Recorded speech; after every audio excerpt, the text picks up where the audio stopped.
What's up guys, this is Nightwing2303 from WearTesters, and today we have the performance review on the Jordan CP3.VIII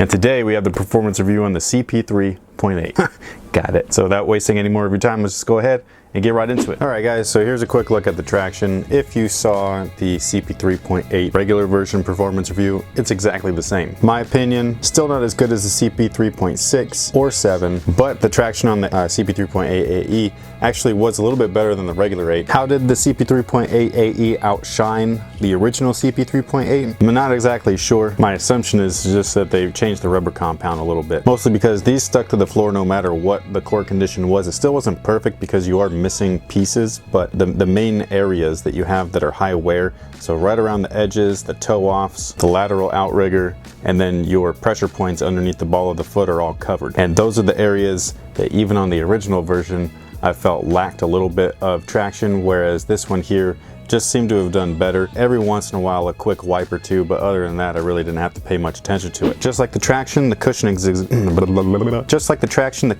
exactly the same in the AE as it was in the previous model, and that's not a bad thing whatsoever because I absolutely love the CP3.8 cushion. These guys feature lunar in the heel and then a full zoom unit in the forefoot, not one of those thin little tiny rectangle bags. This is an actual zoom air unit that goes directly underneath your forefoot, and it's awesome, especially with these two pods here. These two pods basically activate the zoom that's inside. Not quite like unlock zoom, but it feels a little bit similar just because you are pressing these two areas. They're pushing into the zoom while your foot is pressing into the zoom, so it's giving it just a little bit more responsiveness or bounce to it. Again, not anything crazy like unlock zoom, but it's very, very comfortable nonetheless, and it's definitely better than a lot of the Zoom Air products that we've been getting on the market lately. So everyone pretty much knows that I'm not really a fan of the fuse that they use on the CP3.8, and luckily they got rid of all of that and they used a straight up mesh and foam upper, which is something that I absolutely love. So on the exterior we have a full mesh body, and it's actually a one piece. Underneath that we have a foam structure, and then within that we have just a bunch of nylon for some reinforcement. So if you're like me and you do prefer like the mesh and the wovens, some of the softer materials that they've been utilizing on some of the more recent models, this particular shoe is definitely something to take into consideration. However, with this type of material you are going to lack a little bit of support and durability, and some people just don't like that. So if you are one of those guys, then you're probably going to want to look at the previous model, which was just the regular version. Those ones had a textile and fuse upper. Much more durable, much more support. Now as far as the fit on these guys, I do feel that they fit true to size. However, I did feel a little bit of dead space right here in the toe. Not a ton of dead space, but just enough to where it was actually noticeable.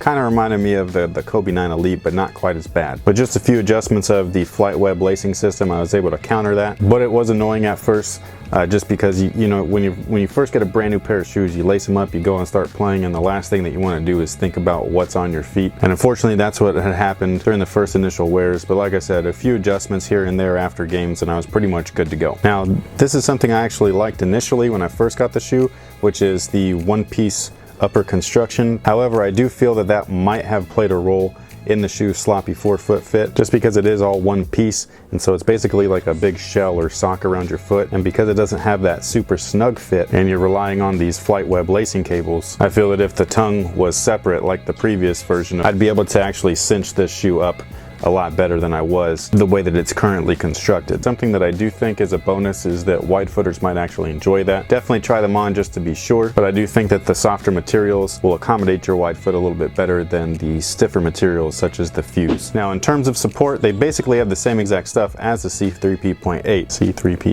C3P. Now in terms of support, they basically have the same exact stuff as the CP3.8. Not everything, but they do have most of it. Internal torsional shank, check. Mini outrigger, check. TPU cage, well, that's actually gone, but they still utilized the midsole as the heel counter, which actually worked really well. And being foam instead of TPU actually reduced their weight a little bit. The only thing that really lacks support in comparison to the original version of the shoe is the material along the upper itself. Like I was saying earlier, the fuse is just a little bit more durable and stronger than something like this. Fuse does not stretch, whereas something like this, a softer material such as a woven or a mesh, it does stretch a little bit. So if you're looking for 100% contained support along the upper of the shoe, definitely go with the synthetic such as fuse. But if you don't need all of that extra support, then these are going to do you just fine. So overall, it's not really a huge difference between the two models, but it definitely allows allows players to choose a Chris Paul model that matches their personal preferences. If you wanted something with a ton of support, no stretch in the upper, then the regular version is going to be that option for you. Meanwhile, players that want just a little bit more freedom, some softer material, something that requires zero break-in time, and they don't need as much support, then this is going to be the option for you. So thank you guys for watching. Thanks for all your support. Hopefully this answers any of you guys' questions. If you do happen to have any additional ones, be sure to leave me a comment in the comment section below. And thank you guys again. So until next time, guys, have a good one.